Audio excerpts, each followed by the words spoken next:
Hi, I'm Joe. We're here at CanJam 2026, and we're with Meze Audio. We're really enjoying our business relationship with Meze Audio, and in fact, we just made a video of Meze Strata, a very comfortable headphone. Posted that a couple weeks ago. We'll put a link in the description for you. And we're here with Mucha. How are you, Mucha? Nice to meet you, Joe. Nice to meet you. And today we're going to talk about a very special product with this ASTRU, and maybe you can, it's an in-ear monitor, and maybe you can Yes. tell us a little bit about what makes this one unique. Yeah, this is our newest IEM. It's made out of titanium. It's our top-of-the-line single dynamic IEM. We learned a lot with the ADVAR and then the ALBA, so this comes as an evolution of those products. The main difference is the body. So this one is made out of titanium. It's CNC machined out of a single block of titanium, and then it's electroplated to a satin finish. The driver is a very advanced single dynamic 10mm driver with a PE key base and electro sputtering with gold and the titanium base. So basically these drivers allows for very good layering and very strong detail retrieval. The sensation that you get while listening to it is that of a multi-driver setup, but with the coherence and the bass impact that a single dynamic driver can bring out of the music. Fantastic. And you actually have a single block of aluminum here. So you're taking this block. Yeah, and we machine it, and then we electroplate it. So basically it's a complex process. We chose titanium because it's light, but very stiff and robust. So it doesn't resonate at all. You have a very rigid enclosure for the driver. Instead of listening to the enclosure moving, you're only listening to the driver. You're getting a pure music, and you're getting And this is very important when you have a very detailed type of driver. So once you can get the layering and the details out of the driver, then you need a very good enclosure for it. Okay. And I'm told that this process takes a total of 7 Around days. 7 days, yes. Machining and then doing the surface finish and everything, it's about 7 days. Which is, it strikes me as incredibly sophisticated. How did you come up with this approach? How did you decide on this path for purity with your... We did that with one of our older products, the Meze Penta, that was also machined, but it was aluminum. But now we consider that maybe we can try something more interesting, so we chose titanium. It's a tougher material to machine, but the end result convinced us that it actually makes sense. And if you don't mind explaining the electroplating process and what is the benefit that you get from doing this? It's so that you get a tough surface so it doesn't scratch, and it's let's say it doesn't attract fingerprints because it's satin. So it's a well-chosen process to finish a titanium machined type of product. Okay. So after the machining, you get a bit of traces of the tooling that actually removes material. So you need to polish everything. And then if you leave it polished, it's a bit of a fingerprint magnet. So we decided to go with the electroplating finish satin. Okay. So it strikes me then you will probably get the most comfortable fit from having done this, but also there won't be any degradation over time from your, because all of our fingers are somewhat acidic and so forth, the oils and so forth. Yeah. So it should be actually very durable over time as well. That's what we do. Okay, very good. And can you describe a little bit about the driver technology? So the driver, it's a multi-layer type of driver. So we have a PEEK base, on top of which we layer about 80 layers of gold. So it's electro sputtering gold. That gives the PE key base more rigidity and faster. In the end, you get faster transient response. And also we have another layer of 3 types of materials in the membrane, the diaphragm.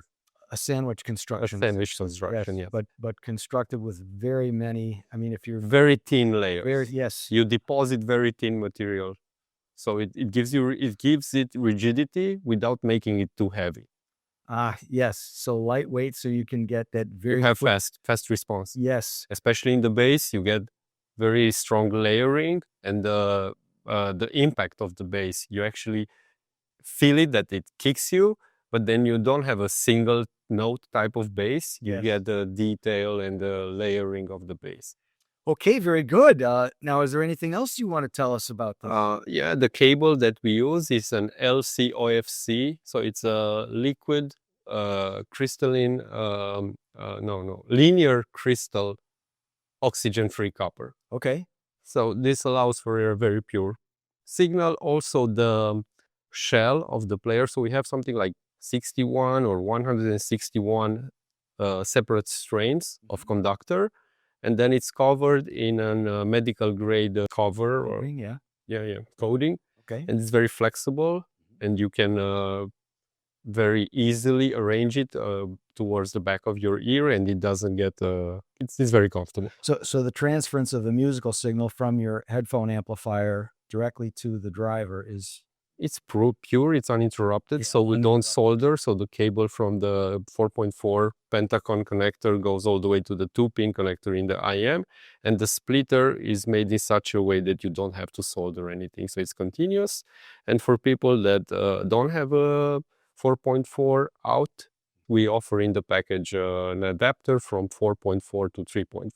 Okay, very good. So people with a wide variety of headphone amplifiers can use it. Yes, yes. Very yes, good. yes. Well, we have 5 sizes of removable ear tips, Oh, terrific. and we have an earwax protector. We have this grill. The ear tip also has a bit of a protection for the wax, the earwax. But then you get this other on the nozzle itself. Oh, fantastic. Fantastic. So it seems to me that there are several steps in the process that you're making to ensure that this is a durable product, and over time it will continue to sound. Yeah, with IEMs, it's durability is one of the most difficult factors that you have to take into consideration. Yes. How do you make sure that the product sounds the same? It's moisture, you get wax and all that. So you have to make sure that you are able to clean it. Yes. So a bit of protection helps with that. Yes.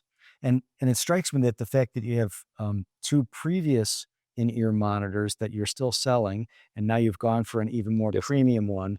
You've taken lessons learned in the engineering process and now Exactly. We refined what we learned and then tried out different technologies and materials based on the shape that we knew already that works. Yep. And it's optimized for better fit, especially if you can CNC machine, you can actually try different variations which look the same almost, but then you can optimize it until you get the perfect fit to as many ears as possible. So Mirsha, it seems like there's a lot of technology in this product, more than I was expecting. Can you tell us what this is going to sell for?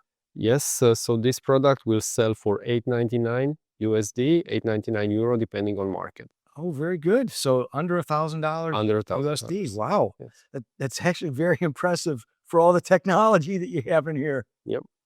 So can you share with our viewers, Mirsha, are you in the process of bringing this to market, or you already are having this already have this in stock? We already made a few of them, so they're ready to ship. We'll officially launch it on the 20th of March. Okay. We're showing it here at CanJam, New York. Yeah. And people can already try and listen to it.